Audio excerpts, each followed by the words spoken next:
Hello everyone and welcome back to the channel. I'm Henry Higgins III and this is my spoiler-free review of Scott Derrickson's latest movie, The Gorge. And I was intrigued by the prospect and the concept of this movie since I watched the first teaser quite a number of months ago. Plus, seeing that it was directed by Scott Derrickson with C. Robert Cargill as one of the 6 main producers on the film, that really ramped up as well. Mainly, like for those who aren't familiar with their work, when they collaborate together, magic happens. They worked on the 2 Sinister movies together. They did the first Doctor Strange movie together. They also did The Black Phone. And they worked together on The Gorge, and later on in the year they have The Black Phone 2. So that's quite a fantastic resume, quite a fantastic filmography there. And another enticing aspect of this movie, outside the mystery of what the Gorge itself actually is and what's down there, was the cast. It's essentially a two-hander for the most part. Miles Teller and Anya Taylor-Joy are 2 actors who I have enjoyed immensely in previous roles that they've had, in previous movies they've had. So with those being the pair carrying the bulk of this movie on their shoulders, I had high hopes going in, as coupled, as I mentioned earlier, with Cargill and Scott Derrickson's involvement as producer and director respectively. And on top of that, Sigourney fucking Weaver is in it, and she gives a wonderful performance for the small screen time that she actually has in the film. She's on screen for a short amount of time, but she is very effective every time she's on screen.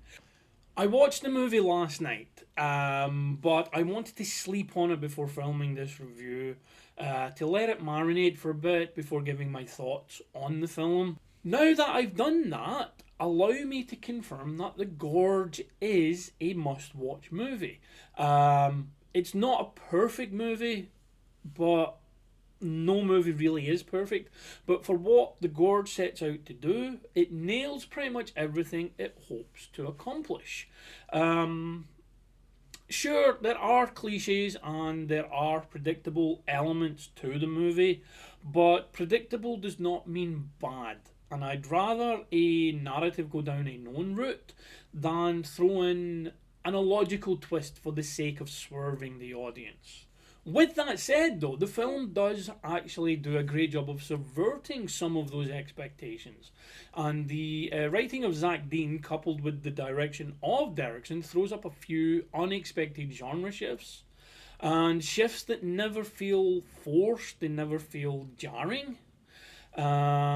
Which is a testament to great writing and great directing. Through its runtime, The Gorge combines elements of the mystery movie, the supernatural movie, the horror movie, the body horror movie, romance, comedy, corporate greed, government conspiracies, and one-man army tropes without breaking a sweat. And more than once, I found myself exclaiming, "Oh fuck," at an unexpected but great turn of events.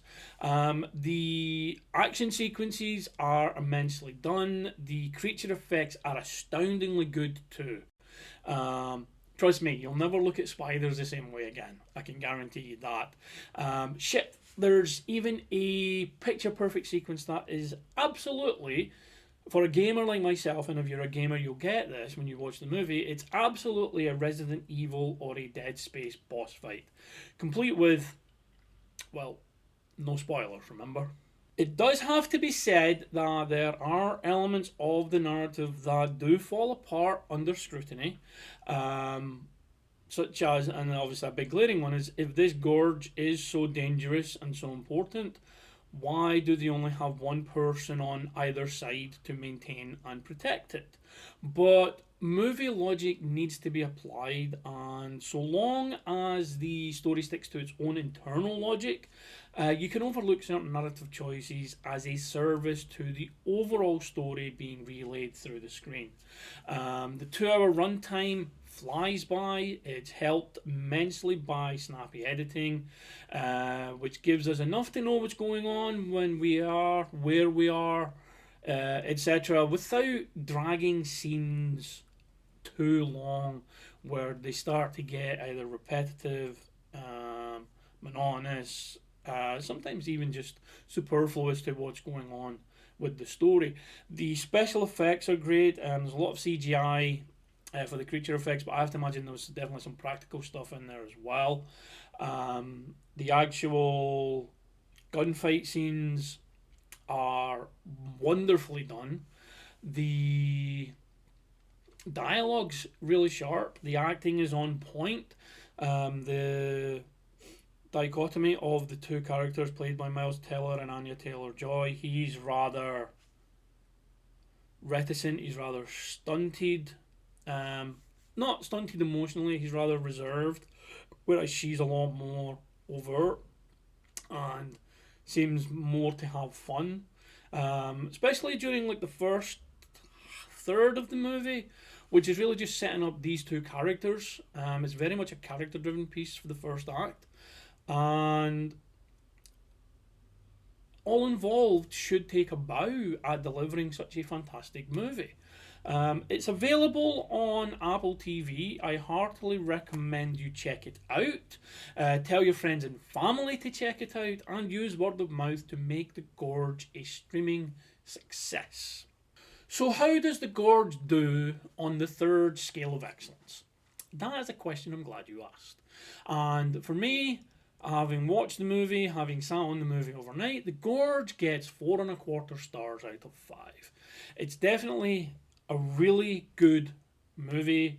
It's a small scale acting with, like I say, only two main characters, with large scale action, and it really marries that, and it marries all the genres that it kind of switches between and meshes up absolutely fantastically well. It's definitely worth watching, and it's definitely something I'll be rewatching with my son Josh down the road. That is definitely something that will be on the cards. It's definitely going to be a movie I will revisit often. Moving on, later tonight, Josh and I will be going to see Captain America Brave New World as part of my weekend double bill. So here's hoping the MCU keeps the hot streak that The Gorge started going, keeps it alive. So look out for that review tomorrow, but for now, check out The Gorge, like and share this video, subscribe to the channel, get your pals to do the same, and as always, stay safe and stay awesome. I will see you in the next video. Goodbye.